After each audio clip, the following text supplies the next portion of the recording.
जतचा राजे विजयसिंह डफळे साखर कारखाना प्रस्थापितांनी अत्यल्प किमतीत विकत घेतल्याचा आरोप करत हा कारखाना मूळ सभासदांना परत मिळवून देण्यासाठी न्यायालयाबरोबरच रस्त्यावरची लढाई लढू असा इशारा भाजपा आमदार गोपीचंद पडळकर यांनी दिलाय।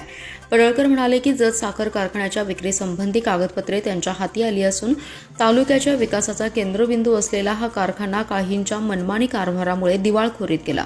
या कारखान्याच्या उभारणीत जतचे संस्थानिक डफळे घराण्यासह तालुक्यातील शेतकरी, मजूर, कष्टकरी यांनी मोठं योगदान दिलं। अनेकांनी शेळ्या, मेंढ्या, दागदागिने विकून सभासदत्व मिळवलं, मात्र त्यांचीच फसवणूक करण्यात आली आहे।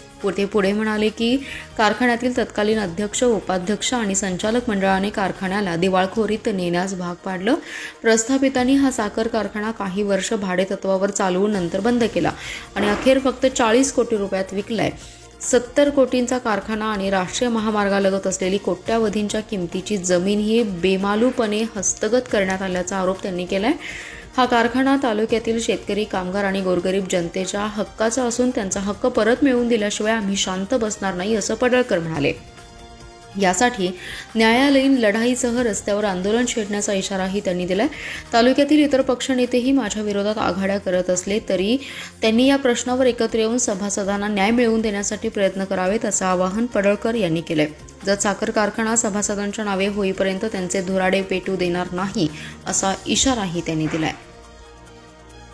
जत तालुक्यातल्या पुढाऱ्यांनी जे या सगळ्या आघाड्या करत आहेत, या सगळ्या लोकांना माझा प्रश्न आहे, तुम्ही विचारा की आमची भूमिका ही आहे आणि तालुक्यातल्या लोकांना माझं आव्हान आहे की तुम्ही सगळे एकत्र या। हा जो टाकलेला कारखाना आहे तो कारखाना आपल्याला परत घ्यायचा आहे, कारण याचं भाडं सुद्धा याच्यापेक्षा जास्त होतंय। आता तुम्ही तर सगळे पत्रकार मित्र आहात, तुम्ही माहिती घ्या कुठले कारखाने किती टनेजवरती किती कमिशन वाढायला दिले जातात आणि त्याचं इन्कम काय मिळतं त्या कारखान्याला। तर तशा पद्धतीनं आता एवढी वर्ष कारखाना हा 40 कोटीत गेलाय, तर तो कारखाना आम्हाला परत मिळाला पाहिजे। मला वाटते कॅनॉलचेच पैसे काहीतरी करोड रुपये कारखान्याला मिळालेले आहेत। कारखान्याची जमीन इतकी मोठी आहे जी 250-300 एकरापर्यंत 280 एकरापर्यंतची जमीन आहे। त्यामुळे आता आमचा अजेंडा असा आहे की या कारखान्याच्यासाठी आमची संघर्ष करायची तयारी आहे। तो कारखान्याचं धोरण आम्ही पेटून देणार नाही। जे कोणी लोकांनी करार या कारखान्याशी केलेले आहेत त्यांना मी आधीच विनंती करतोय की तुमचं नुकसान व्हायला नको। इथं संघर्ष अटळ आहे जोपर्यंत हा कारखाना जत तालुक्यातल्या मायबाप सभासदांच्या हक्काचा होत नाही, मालकीचा होत नाही, ज्यांनी शेरड विकून, करड विकून, मेंढ्या विकून, धान्य विकून, ज्वारी असेल, बाजरी असेल, मका असेल किंवा किडूक गळ्यातलं मोडून ज्यांनी सभासद फी भरली आहे आणि ज्यांनी 5-5, 8-8, 10-10 सभासद संख्या मेंबरशिप घेतलेली आहे, त्यांचा कारखाना झाला पाहिजे। आणि याच्यावरती या सगळ्या लोकांनी जे आता माझ्या विरोधात आघाडी करतायत, या सगळ्या लोकांनी याचं उत्तर द्यावं आणि मग निवडणुकीला पुढे जावं। याचं जर उत्तर तुमच्याकडे नसेल तर तुम्ही लोकांच्या जाणार कसं? लोकांनी पण यांना प्रश्न विचारावा की बाबा अशी गोपीचंद पडळकर, डॉक्टर राणी साहेबांनी, गोपी साहेबांनी भूमिका मांडलेली आहे की कारखाना आता तुम्ही इतके दिवस खाल्लाय आणि तो कारखाना परत सभासदांचा भाग तुम्हाला जतचं कल्याण करायचं आहे ना। जतचं कल्याण करणं म्हणजे काय करणं? कारखाना दिलं, दुसरं तुमच्या हातात आहेच काय? ना तुम्ही निधी देऊ शकताय, काय तुमच्या हातामध्ये? जत साठी तुम्हाला करायचं आहे, जी लोक आता तुमच्याकडे पुढे येणार आहे निवडणुकीसाठी, तुमच्या हातात काय आहे? तुम्ही राज्य सरकारकडून 1 रुपया देऊ शकत नाही, मी तिथं आणणार आहे तर मी देऊ शकतो। तुम्ही जिल्हा नियोजनातून पैसे देऊ शकत नाही, तुम्हाला मिळत नाही, तुम्ही जतला कसं काय देणार?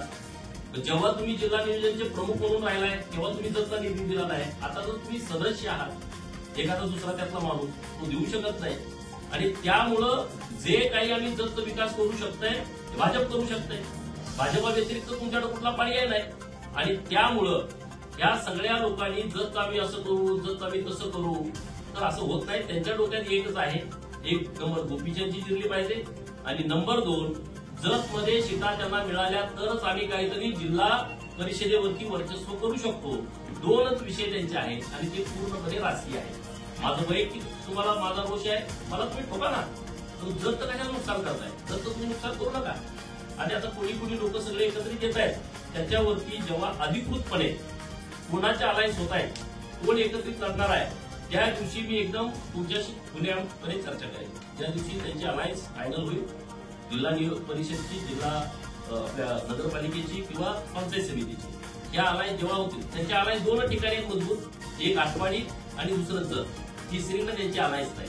त्यांचे दौरे बघा तुम्ही, गेल्या 7-8 महिन्यातले खासदाराचा दौरा बघा, माजी मंत्र्यांचा दौरा बघा, कुणाचाही दौरा जतला नसेल तर आटपाडी.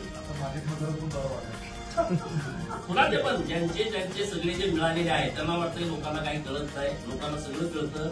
आणि जेव्हा लोकांना कळत नाही तेव्हा मी अगदी व्यवस्थित उलगडून सांगतो, काही चिंता करू. कसंही असू दे, न्यायालयातील लढाई लढू, पण इकडे याला थांबू ना. 2 लढाई लढावी लागतात, एक रस्त्यावरची, एक न्यायालयाची. दोन्ही लढाई लढू. वकील कागद घेऊन आला माझ्या परवा सगळं, माझ्या काही नव्हतं मटेरियल, त्याने मला सगळं मटेरियल दिलं ज्यांच्याकडे आहे त्यांनी. तर आम्ही 110 लोकांच्या गाड्यांच्या वरती कर्ज आहे, तुम्ही फेडली नाही ती कर्ज. कारखान्यावरती कामगार कुठले आहेत, किती कामगार जमवले का? आता त्यांनी सूचना दिल्या जतचे कामगार घ्या. आतापर्यंत जतमध्ये लोक नव्हती, त्या कामगारांना पगार किती आहे? अत्यंत मोठा अन्याय या संकुलामध्ये सुरू आहे. वेगळा दर दिला जातो, सगळं व्यवस्थित होईल, आता सगळं व्यवस्थित होईल. इकडं काय होणार नाही, जे काय होईल ते इकडंच होईल, तिकडं काय होणार नाही.